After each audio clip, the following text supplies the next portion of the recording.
el curso que es Requerimientos HACCP. Quiero primero que me conozcan. Yo soy licenciada en Administración, tengo 15 años de experiencia en consultoría, capacitación y auditorías. Soy auditor de tercera parte en calidad, salud y seguridad en el trabajo. Soy auditor líder en medio ambiente y también en inocuidad en los esquemas de FCC 22000 en su versión 6 y SQF. También soy auditor de IATF. Soy instructor registrado ante la Secretaría de Trabajo y Previsión Social, actualizado. Y pues vamos a comenzar con lo que es el curso, que es Requerimientos HACCP, donde pues va dirigido para todas esas organizaciones que quieran certificarse ante un esquema de inocuidad o bien que ya estén certificados ante un esquema de inocuidad. En esta ocasión vamos a hablar específicamente del esquema de FCC en su versión 6. Sin embargo, pues el curso de Requerimientos HACCP, este curso va dirigido para cualquier esquema de inocuidad, todos los esquemas de inocuidad, o si nosotros tenemos solo el HACCP, pues vamos a enfocarnos solamente en el HACCP, ¿no? O bien otro esquema más completo como es FCC, pues vamos a tener muchos más elementos, pero pues en todos estos esquemas, en todas estas variedades que existen, pues vamos a encontrar lo que es Requerimientos HACCP.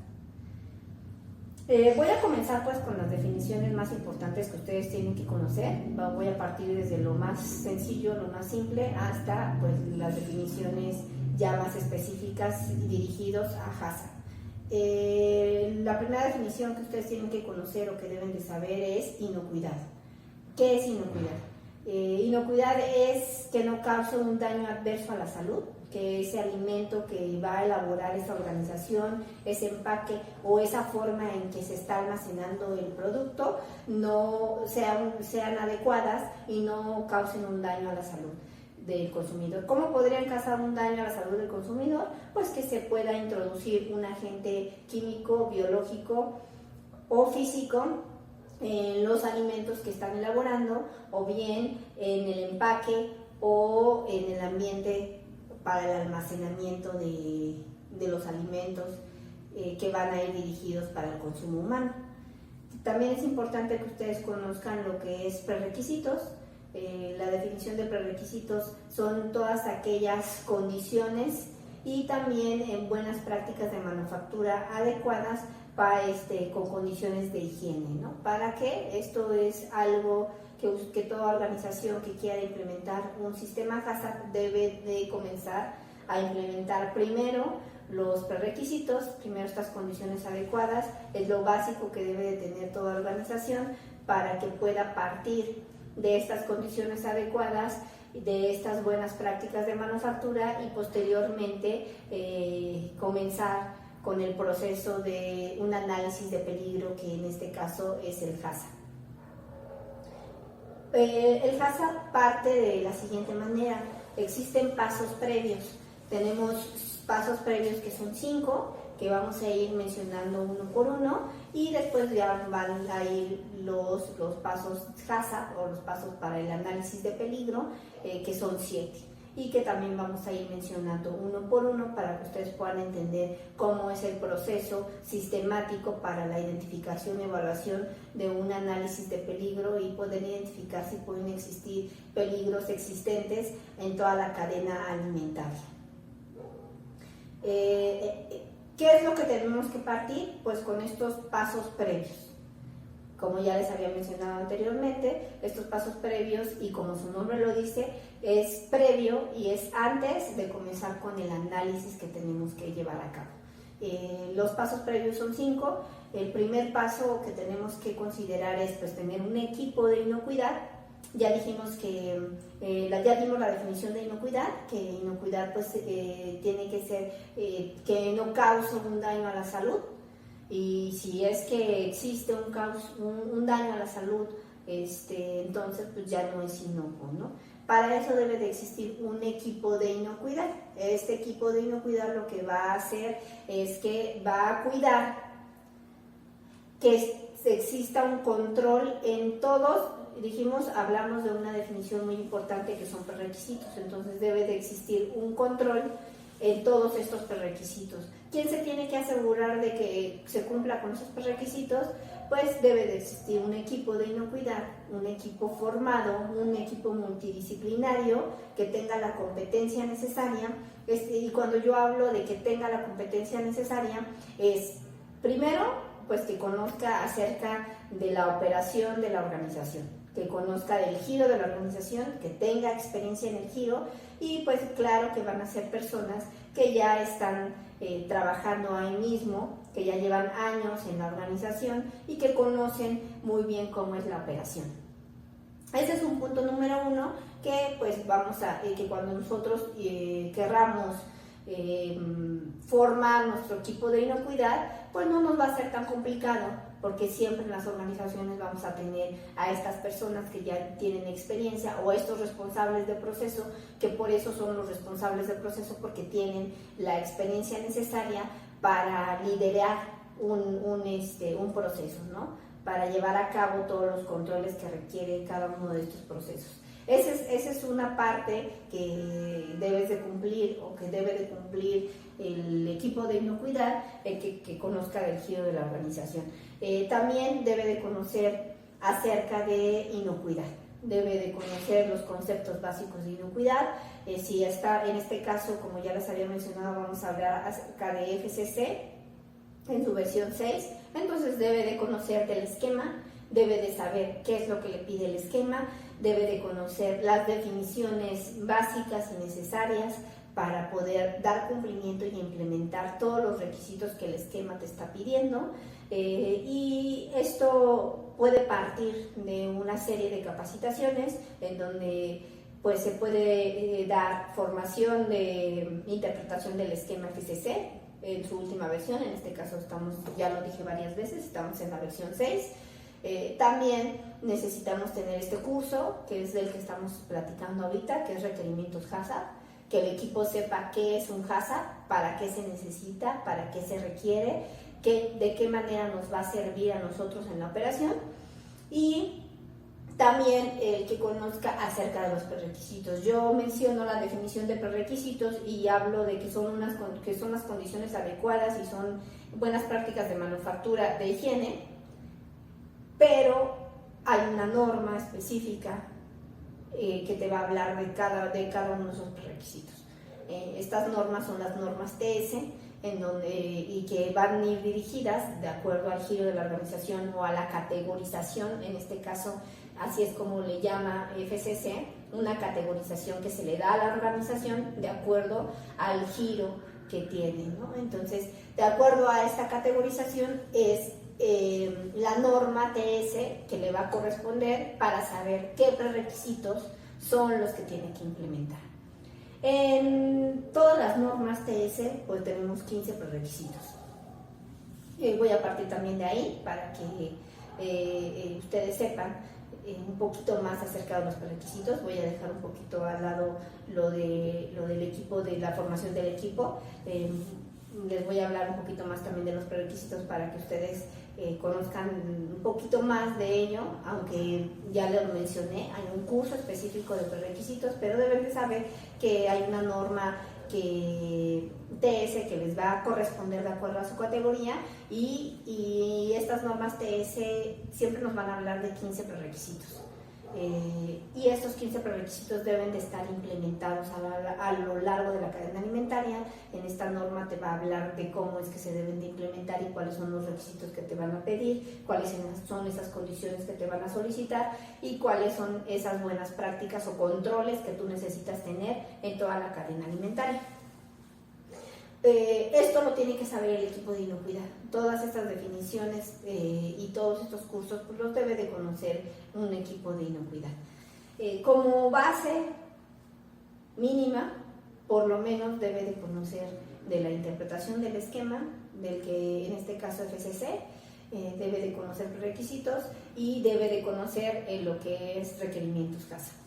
Una vez que ya tienes el equipo de inocuidad o la formación de este equipo de inocuidad, obviamente este equipo se tiene que ir reforzando, tiene que ir adquiriendo cada vez más conocimiento, mayor competencia, periodo tras periodo se tiene que estar reforzando la información para que este equipo cada vez tenga mayor fortaleza y pueda tener mejor control en poder cumplir con los requisitos que este esquema nos pide. Ok, muy bien, entonces el paso previo número 1, ya dijimos que fue el equipo de inocuidad. ¿Cuál es el objetivo del equipo de inocuidad? Pues el que pueda asegurar en toda la cadena alimentaria estos controles, estos prerequisitos, el cumplimiento de estos prerequisitos y sobre todo también participar en el análisis de peligro, en el HACCP, para poder identificar si existen PCCs o PPRO, que eso lo vamos a ver más adelante. Les vamos a explicar qué es un PCC, qué es un PPRO, de dónde sale y por qué sale, ¿no? Pero, entonces, ese es el objetivo de un equipo. Debe de existir un líder de inocuidad. Dentro de ese equipo debe de estar el líder, que es el que pues tiene mayor responsabilidad, tiene que estar dirigiendo al equipo, tiene que dividir responsabilidades para asegurar estos cumplimientos que acabo de mencionar. El paso número 2 nos va a hablar acerca de que tenemos que conocer todas las materias primas y el producto terminado. Tenemos que conocer, tenemos que tener fichas técnicas con características de las materias primas, del producto terminado, pero también de ayudas de proceso. ¿A qué me refiero con ayudas de proceso?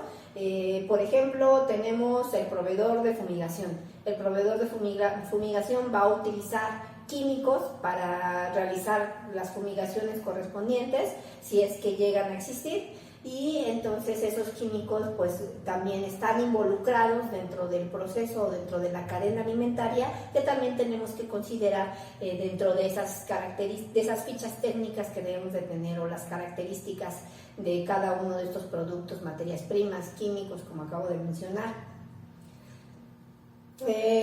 Y después de tener esas características de materia prima, producto terminado o ayudas de proceso, también lo que tenemos que tener y conocer es el uso previsto de esas materias primas, el uso previsto del producto terminado.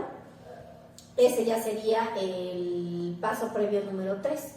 Entonces el 2 son las características de materia prima, producto terminado y ayudas de proceso. El 3 va a ser el uso previsto de esas materias primas, de esos productos terminados. Y el número 4 va a ser el diagrama de flujo del proceso. Cuando hablo del diagrama de flujo del proceso, va a ser de inicio hasta el final, hasta que ya tengamos el producto terminado, listo para enviarse al cliente. Y el paso previo número 5 es la verificación de este diagrama de flujo. Estos diagramas de flujo se tienen que verificar en sitio. ¿Qué significa esto? Nosotros podemos hacer nuestro diagrama de flujo, lo podemos con todo el equipo y decir, no, pues este es el proceso y así se hace.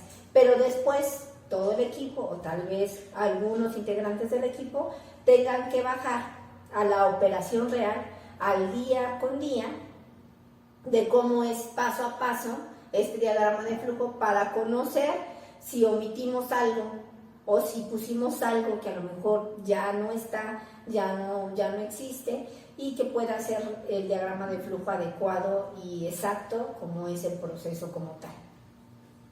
Una vez que ya tenemos esos 5 pasos previos, entonces sí, ya vamos a comenzar con los pasos para el análisis de peligro. Yo les decía que entonces los pasos previos son 5 y los pasos para el análisis de peligro van a ser 7 pasos para el análisis de peligro.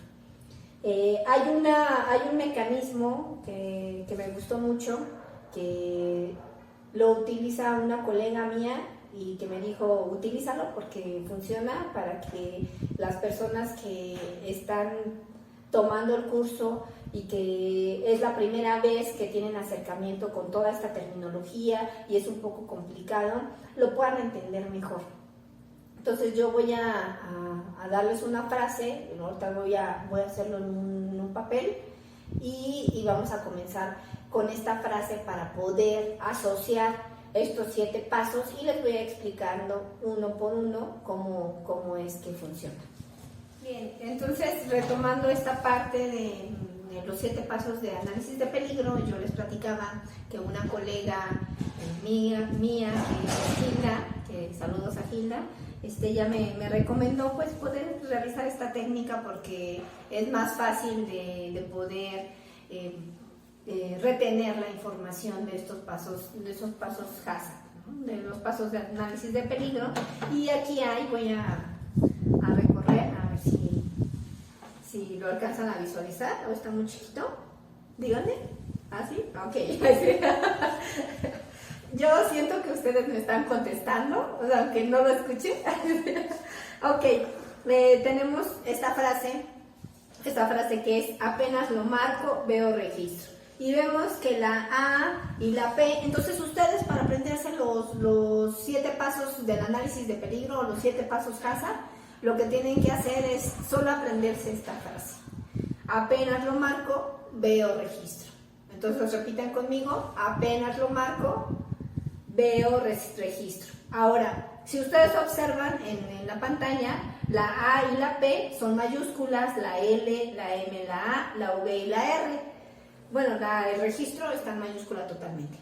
¿Por qué? Porque pues esa va a ser la base de que ustedes puedan entender cuáles son esos pasos. Si contamos es 1, 2, 3, 4, 5, 6, 7. Este se cuenta como 1, son 7. Y entonces la A va a significar que es comenzar con el análisis de peligro.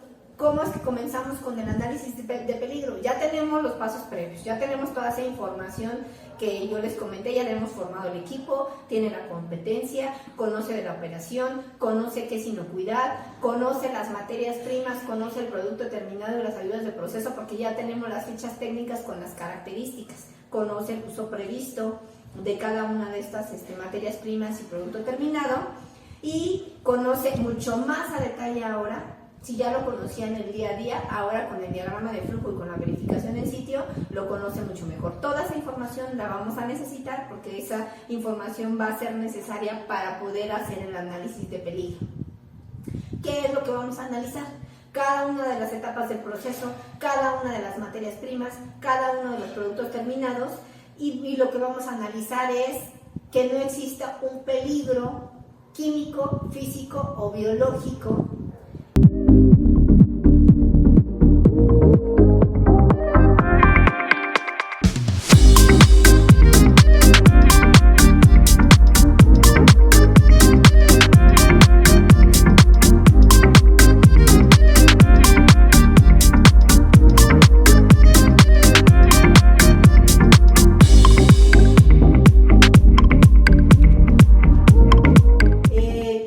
contaminar el producto.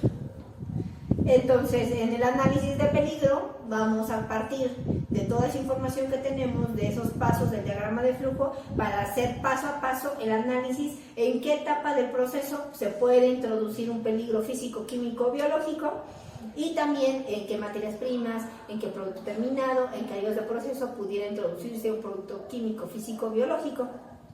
Una vez que se tenga este análisis de peligro, el análisis, como su nombre lo dice, ustedes van a analizar qué probabilidad hay, y tiene que haber una evaluación de qué probabilidad hay de que el peligro se pueda introducir o no. Y vamos a tener que darle una ponderación. Bueno, entonces cuando el peligro sale alto, o se evalúa alto más bien, a través de estas tablitas que ustedes estas tablitas ustedes pueden tomar de referencia para poder llevar a cabo. Me voy a ir un poquito atrás, que no se los había mencionado, pero nosotros podemos tomar de referencia el Códex Alimentario. El Códex Alimentario es la referencia bajo la cual nosotros vamos a llevar a cabo la metodología de análisis de peligro. Entonces, este Códex Alimentario nos dice esa metodología, y en esa metodología nos va a decir que tenemos que hacer una evaluación que puede ser la base eso, pero ustedes también pueden diseñar esa escala, ¿no? Entonces, cuando en su escala salga en alto o en rojo, va a ser un peligro significativo. Cuando sea un peligro significativo, entonces ya vamos a pasar al paso número 2, que es la P, que la P significa PCC o PPRO. Entonces, cuando el peligro, de todos los peligros que pensemos que tenemos, 20 peligros, ahorita lo voy a decir así muy general, pero pues, vamos a tener muchísimos más, porque cuando hacemos el análisis tenemos que pecar de exageración. De lo que menos pensemos que pueda suceder es lo que tenemos que colocar. A lo mejor la frecuencia o la probabilidad va a ser baja, pero si llegara a pasar, pues la severidad puede ser muy alta porque puede ocasionar un daño a la salud del consumidor. Entonces, cuando pase eso y cuando de acuerdo a su escalita el peligro esté en alto, esté en rojo, que es comúnmente cuando está en alto, se le va a llamar peligro significativo. Todo peligro significativo va a ser entonces un PCC o un PPRO, que es la siguiente P.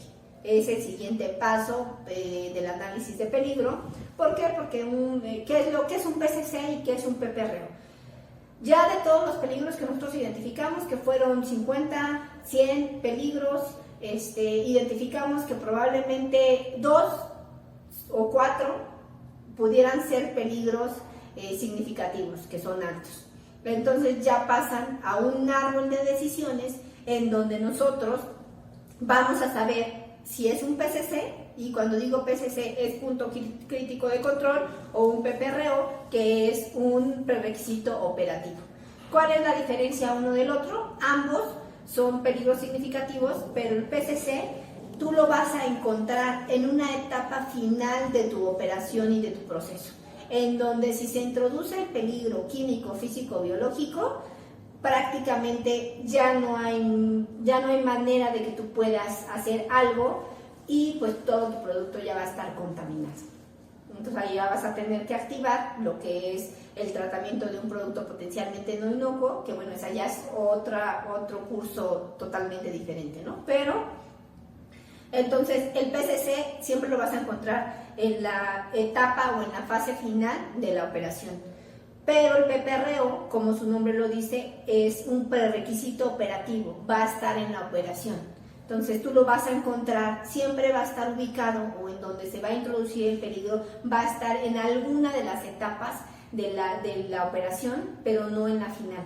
Entonces eso nos va a dar oportunidad de que si identificamos el peligro, podemos hacer algo, podemos hacer acciones correctivas o podemos parar la producción si es que detectamos que se está introduciendo un peligro, segregar todo ese producto que pudiera estar contaminado y nuevamente lo que ya les mencioné, va a accionar el tratamiento de producto potencialmente no inocuo, que ese es otro curso que se verá en otra ocasión.